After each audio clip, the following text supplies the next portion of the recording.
La Liga de la Ciencia.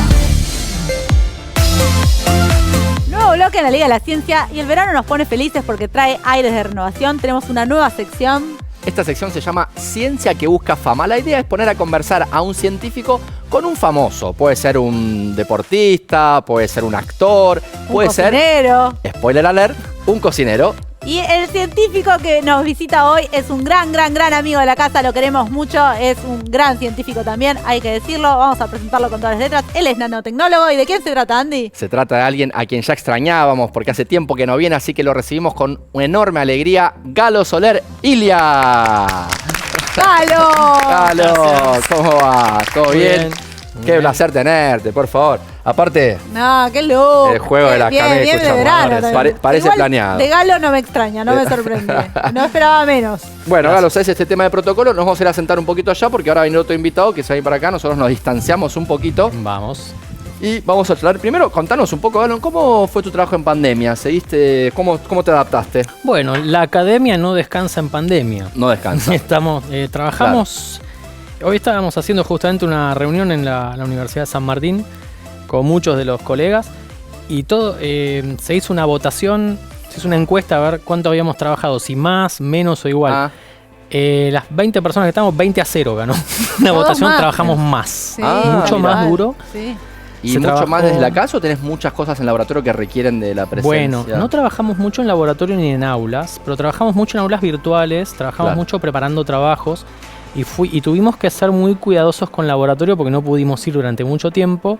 Y ahora en algunos proyectos que tenían que ver con COVID, por ejemplo, nosotros estamos haciendo un sistema antiviral para aplicar en superficies y poder neutralizar el virus. Y, por ejemplo, esas tareas eran muy quirúrgicas. O sea, podíamos ir un determinado tiempo, muy poca gente, con muy buen distanciamiento, que siempre es lo recomendable. Y lo estamos logrando, lo estamos haciendo funcionar y de a poquito algunas de las prestaciones de los laboratorios las pudimos hacer andar, por suerte. Buenísimo. ¿Seguís trabajando con nanosistemas funcionales, digo bien? Sí, estamos trabajando, haciendo cosas alucinantes. Este año hicimos, por ejemplo, un robot a control remoto que tiene 100 nanómetros de diámetro y el control remoto es una luz verde. Wow. O sea, le aplicás una luz verde y es una particulita que se achica. Va navegando, le aplicás luz verde, se calienta, se achica, pasa por lugares, después le apagás la luz verde, se agranda y sigue caminando. Bueno, me quedaría charlando muchísimo más sobre esto, pero vamos al tema que nos convoca hoy, pero otro día volvés a contarnos. Perfecto, esto, cuando quieran. La pregunta es, ¿cocinaste mucho durante la pandemia, además de trabajar? acá está la prueba. En una entrevista dijiste que la cocina es química. Bueno, yo soy un químico de síntesis. Yo hago cosas, hago materiales pequeños. Claro. Y en el fondo, la buena síntesis es la cocina. Nos dicen los cocineros a nosotros, los químicos de síntesis. Mira, yo pensé que lo decíamos los físicos un poco como mala onda hacia lo... Claro, pero tenés que comer después, Está bien, pero claro. Somos esenciales. Pero exactamente, perfecto. Y vamos a hablar entonces ahora justamente con un cocinero. Y justo estamos en la TV pública. ¿Les parece que mientras ustedes se quedan acá, yo voy a buscarlo a Lucho, el pastelero de cocineros argentinos, y vemos cuánto hay de química en la cocina y cuánto hay de cocina en la química? Dale. Solo se trata de moléculas, chicos. En definitiva de eso se trata, tal cual. Bueno, me pongo el barbijo y lo voy a buscar al estudio de cocineros. Ya vengo. Espectacular. Dale, te esperamos acá. Dale.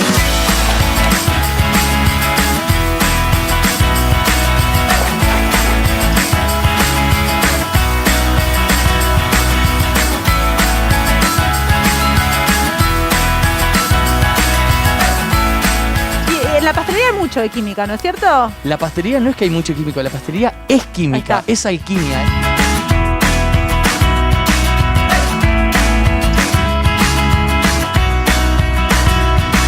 Acá vinimos con Lucho. ¿Cómo andan? Buenísimo. ¿Todo bien?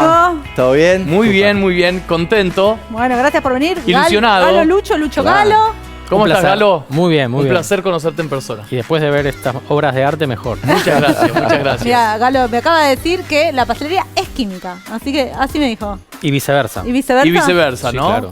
Sí, vos sabés que hace muchos años me dedico a dar clases y una de las cosas que trato de hacerle conocer a los chicos es la importancia que tiene la exactitud en cada ingrediente de la pastelería, que es algo que uno no puede jugar como tal vez en la cocina con un condimento, un poquito más, un poquito menos. La pastelería, un poquito más de polvo de hornear o algún agente enlodante químico o algún líquido mezclado o emulsionado con una grasa produce un resultado muy distinto. Es genial eso. Y se traslada plenamente al olfato y al sabor, que es lo que, o al gusto, ¿no? Que es lo que entendemos como sabor, ese juego de textura, de aroma. Así que está bueno este mundo.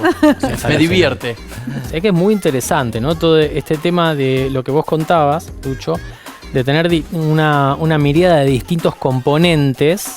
Cuando vos tenés sistemas con tantos componentes como los componentes que dan aroma, los componentes que dan textura, etcétera, todo eso se mezcla y hay una complejidad tan grande que efectivamente cuando vos mezclas un sistema con muchos componentes hay como muchos espacios diferentes donde es como una pelota que puede caer en distintos lugares. Y algunos de esos lugares están buenos, otros lugares son un horror. Entonces es muy delicado, los equilibrios que uno maneja son muy delicados y por eso es la importancia de cuidar mucho las proporciones. Está buenísimo lo que decís. Vos sabés que trajo una torta de chocolate que a mí me gusta mucho por intensidad de sabor y por textura. Y está lograda por una mezcla de un medio líquido no graso con una grasa o una grasa de un origen y una grasa de otro origen. Y eso queda muy rico, que es crema de leche y chocolate, que son dos ingredientes como que uno en la cocina lo ve como cotidiano, ¿no? Pero esa mezcla para que tenga buen resultado tiene que tener primero cierta temperatura, el medio líquido tiene que estar caliente, tiene que haber un shock térmico con el otro producto que es el chocolate. Tiene que haber una fricción, un trabajo que es lo que hacemos con el batidor, ¿no? Que es ese movimiento para lograr la mezcla del líquido con el chocolate. Y tiene que haber, como decía, muy interesante, la proporción entre líquido y graso para no saturar esa solución. Y que se pueda hablar de solución, ¿no? Que cuando se satura, se transforma en una crema que entendemos como una crema cortada o como una textura no deseada.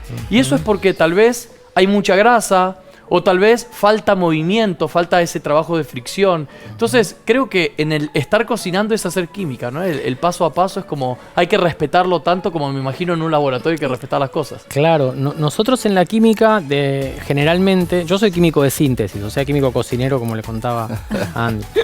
Y a nosotros los químicos nos enseñan que básicamente en la síntesis hay dos caminos. El camino de la estabilidad y el camino de la cinética, cómo llegar. Entonces, está tu casa y está el camino que vos haces para llegar a tu casa. Por ahí en el camino que llegás para hacer a tu casa está la heladería y te tomás un helado y te quedás ahí para siempre. Total. En la pastelería. Entonces, es importante a dónde vas, pero es también importante el camino que tomás. Y en todos tus sistemas multicomponentes, el camino que tomás es súper importante. Claro. Por ejemplo, lo que hablabas de la textura.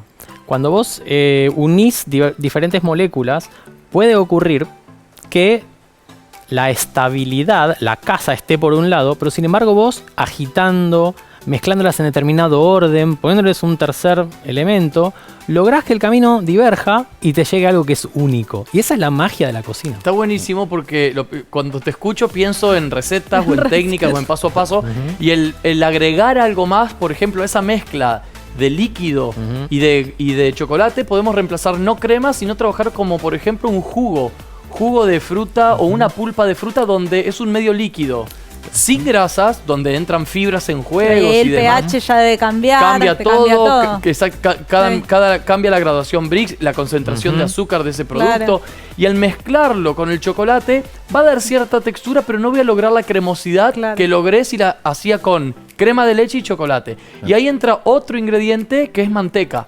Que cuando le ponemos ese dadito de manteca al final y mezclamos rápidamente lo que llamamos montar la ganache, es para hacer ese aporte de grasa que no había, que faltaba, porque la ganache es como una pelea, una pulseada que no la gana ninguno de los dos. Ni la crema ni el chocolate. Entonces está ahí como tirando, tira y afloje, tira y afloje. Si el chocolate gana, logramos una ganache muy rígida, muy dura, donde se perdió esa estabilidad que queríamos. Y si la ganache no logra tener textura para poder cortar una porción de torta y que no se te caiga, es porque la pulseada la ganó el medio líquido, sea crema, sea jugo, sea pulpa, ¿no? Tremendo. Exactamente. Y yo creo que ¿qué más químico que eso, no? Pero y la experimentación también, ¿cómo es en la pastelería? Porque por un lado, esto que decían de la precisión, pero también cuando querés crear algo nuevo, ahí cuando querés mezclar cosas nuevas y ver qué sale. ¿Cómo hacer? Partimos primero de principios. Ahí por suerte la pastelería hace muchos años viene caminando y hay un montón de caminos que sabemos que no tenemos que tomar porque no vamos a llegar a casa. Entonces ahí nos ahorramos un montón de errores. De hecho, las piezas tradicionales de pastelería nacieron por un descuido. No sé, se me viene a la cabeza la tarte tatin. La tarte tatin es una tarta invertida. La clásica tarte tatin francesa. ¿Cuál es? ¿Cómo es? Es hojaldre o una masa cualquiera que querramos de usar de base y mucha manzana caramelizada. Pero se llama invertida porque el armado es al revés.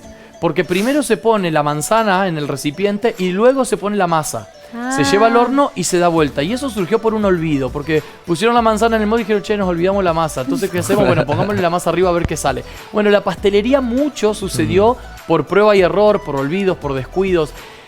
Hay muchas anécdotas también de cómo nace el dulce de leche y creemos que es por un descuido de olvidarse leche junto con azúcar, se pasó de punto, hubo una caramelización y apareció esa reacción de Maillard y nace el famoso dulce de leche, que nace por allá, por cualquier otro lugar menos en Argentina. No tiene partida de nacimiento Argentina, pero lo hacemos nuestro.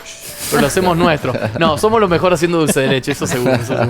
Y fíjense cómo hablamos de errores que dan origen a. Y ahí empezamos a entender sobre la concentración de azúcar, reacción de Maillard, sobre emulsión. Entonces hay un montón de caminos que nos acortan esa experimentación. Que la palabra experiencia o experimentar, me da miedo decirlo acá, adelante de un científico, pero siento que habla de probar cosas nuevas, ¿no? De ir ahí prueba y error. Hay un montón de cosas que sabemos que la pastelería sabemos que no funcionan y otras que posiblemente que sí. No quiere decir que el pastelero no es creativo, para mí todo lo contrario, pero sí hay que instruirse un poquito en ciertos conocimientos químicos, biológicos. Digo biológico porque veo un pan ahí que antes de irse al horno era un pancito un tercio de ese tamaño. Y si es como un producto de esta índole tan pesado crece, genera alveolo, hay corteza crocante, caramelizada y adentro hay una miga que si cortamos el pan hasta tal vez la miga tiene algún tono violáceo porque tiene nueces, la nuez tiene taninos que a la fricción con la masa tiñe a la miga. Entonces decís, wow, ahí hay eslabones que nos llevan a una cadena enorme en donde si queremos podemos estar hablando toda la tarde de ciencia y no de pastelería. Yo creo que la pastelería tiene que ver con eso, con el entender ciertos cimientos, que por eso están las escuelas de cocina. Que la escuela ahorra un montón de tiempo. Decís, bueno, mirá, esto hay que hacer, esto no, esto sí. La crema de leche para que batirla y no se te corte tiene que estar fría. Digo, nadie puede, que no sigan experimentando batirla caliente porque sabemos que... Me viene bien ese dato. Me estoy acordando todas las veces que lo hice mal. No, y por eso... ¿Y ahí por qué? ¿Eso sabemos por qué? ¿Por qué tiene que estar a cierta temperatura? Fría porque es en el tiempo perdura la estabilidad. Claro, porque las moléculas están más quietas. Cuando calentás una emulsión la reventás. Exactamente, una crema de leche es emulsión. Una mezcla estable entre grasa y agua, ¿no? Claro. Entonces cuando pierde la temperatura, esa emulsión se pierde, ¿no? Los químicos lo llamaríamos, el diagrama de fases tiene un eje, tiene una plancha que es la temperatura. Vos la tenés que tratar de mantener constante para trabajar en esa. Claro. Cuando vos varías la temperatura, te varía todo el ordenamiento y bueno, prende fuego todo. Cuando imaginás y pensás cosas nuevas para hacer experimentos, yo pienso que, por ejemplo, Lucho decía, yo tengo ciertos caminos que sé que no tengo que ir y puedo experimentar con otros donde puedo imaginar qué consistencia quiero, qué sabor quiero. Vos, en la química, cuando hacen eso, yo me pregunto si vos imaginás que a nivel molecular cómo se encajan las moléculas o tenés también como caminos que él, de repente, sin saber la estructura molecular microscópica, sabe que tal cosa genera más densidad. ¿Se entiende mi pregunta? Sí. Los químicos pensamos molecularmente. Yo cuando hago fideos pienso molecularmente. Básicamente. Por eso te debe salir perfecto. No, salen horribles. Salen horribles, no creo. Pueden salir mal. Tenés cara de que te gusta comer rico. Sí. Sí, está mirando el chocolate hace un rato ahí. Ahí está mirando Mis hijas cocinan mejor que yo. Ahí tengo mirá. Pero uno piensa molecularmente. Vos pensás en... Por ejemplo, los fideos están formados por fideitos más chiquitos moleculares, que están pegaditos uno al lado de otro. A partir de cierta temperatura, esa interacción entre esos fideitos es vencida por la interacción de esos fideitos chiquitos llamados cadenas peptídicas, que se llenan de agua y se abren y se inflan. Bueno, claro. A esas temperaturas críticas entran. Lo mismo cuando haces arroz. Entonces, yo lo pienso molecularmente. Y me hace... está muy bueno lo que contaba recién Lucho.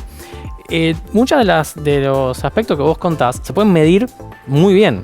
Los químicos somos muy expertos en medir interacciones entre moléculas y medir estructura. Y me hace acordar a cuando yo iba hace unos 20 años, voy a unos aceleradores de partículas inmensos llamados sincrotrones, que son como unos instrumentos muy sofisticados para investigar la estructura de la materia. Iba uno en particular donde estudiaban con mucha dedicación el chocolate. El chocolate es la materia prima más rica e interesante para estudiar. Entonces esta gente... ¿Qué es a nivel molecular el chocolate? El chocolate es una mezcla infame de grasa, fibras, proteínas, de todo. Okay. Pero lo interesante es que en el chocolate las grasas cristalizan de alguna manera. Entonces eso es lo que le da... que se forman estructuras regulares con los átomos acomodados. Las moléculas de ciertos ácidos grasos se ponen una al lado de la otra como un mazo de cartas. Claro. A veces el mazo de cartas tiene una inclinación así, a veces así. Eso hace que el chocolate se derrita. Determinados chocolates, que son determinadas mezclas de esas moléculas, se derriten en la boca y no en la mano. Hay algo mucho más interesante que se derrita en la boca. Es que yo puedo agarrar algo con la mano, que es esto, chocolate. Que el chocolate tiene manteca de cacao, que es la materia grasa. Y la manteca de cacao está conformada por cristales. Exacto. Alfa, gamma, beta, beta prima. Exacto. Hay un grupo de esos cristales que es estable. ¿Qué significa estable? Que es el único picarón que tiene la capacidad de estar distribuido en toda la manteca de cacao y que puede recolectar los demás cristales. Claro. Si yo, cuando trabajo chocolate y quiero hacer esta lajita crocante, que me da crack, que me permite tomarlo en la mano y no se me derrite, pero si lo llevo a la boca y se funde, digo, esa es la magia, y cuando lo meto dentro de un molde hay contracción y se desmolda. Eso es todo consecuencia de un reacomodamiento de esas moléculas. Y eso se puede medir. Se puede medir. Total. De hecho, vos podés medir con un equipo llamado difractómetro de rayos X, pues es un rayo X tipo los ojos de Superman. Irradiás eso y mirás con un ojo electrónico muy sofisticado y ves una radiografía. Es un poco más complicado, como una difracción. Acá Andrés te lo explica mejor que yo. Bueno, podés reconstruir, ¿no? Es un dibujo raro que reconstruir. Podés reconstruir la estructura y podés ver justamente qué tipo de fases, qué tipo de cristales de chocolate, como los hielitos, como un chocolate, imagínate un cristal de hielo, un cachito. Lo mismo. Esas miguitas de chocolate de determinadas fases están distribuidas de determinada manera. Podés hacer ese experimento variando la temperatura y variando la composición. Con lo cual vos tenés un mapa de qué mezclas te van a dar qué chocolate que se derrita a tal temperatura, que tenga tales propiedades mecánicas, que sea crocante. Y eso es una industria infernal. Sí. Eso es una cosa que se puede hacer y es súper interesante hacer desde el punto de vista de los materiales. Sí. Por eso es muy interesante cuando uno tiene una actitud científica. Un ingeniero en materiales, por ejemplo, o un químico, no estudia solamente las moléculas, o hace como Walter White si tiene suerte, o estudia la corrosión en los caños. Uno puede estudiar el chocolate, y uno puede mejorar el chocolate, y uno puede trabajar con una empresa para decir, haceme el chocolate que vos quieras, y hacé que en este cristalito, por ejemplo, agregale un nuevo aroma que solo se disuelva en esa fase y no en otra, y que a tal temperatura sale esta molécula, se sale de esa fase, y a esta otra temperatura esta otra. Entonces vos podrías hacer, por ejemplo, un chocolate que a diferentes temperaturas o diferentes tiempos libere distintos sabores. Wow. Eso no sería imposible de hacer. Nanotecnología de hecho, aplicada a los chocolates me encanta. Y está buenísimo cuando la ciencia o la química está al servicio de la gastronomía y viceversa, ¿no? Claro. Porque eso tendríamos que hacer un proyecto para trabajar en eso. Es divertidísimo. A mí me encantaría hacerlo. Por favor, súpenme. O no, ya. Yo voy probando de catadora. Definitivamente. Porque cuando te escuchaba pensaba en el proceso de elaboración del chocolate y parte desde la selva, en donde fermentan la saba al sol, donde en la fermentación y transformación, de los azúcares que están en el mucílago, que es como una mucosa que está por fuera del grano de cacao, se transforma en azúcar, el azúcar en alcohol, el alcohol se oxida, te da ácido acético, el ácido acético mata al embrión para que después no germine. Y la germinación de ese grano no genera un defecto en el chocolate. Ya desde la plantación, desde la selva, estamos hablando de ciencia pura. Interesantísimo. Y después ese grano se tuesta y en el tueste recién ahí empiezan a aparecer notas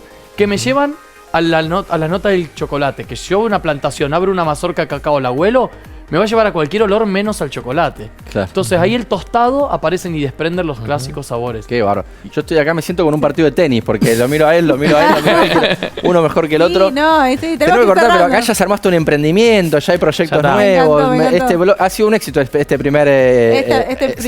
encuentro entre científicos y famosos. Esperamos inversores entonces. Esperamos inversores, ¿no? Hay que apostar a la ciencia. Apostemos, por favor. Y bueno, mil gracias a los dos. Un placer, gracias por la visita. favor. Muchísimas Acá estaremos cuantas veces quieran. Gracias. Un placer enorme. Nos vamos y enseguida volvemos con más La Liga de la Ciencia acá en la televisión pública.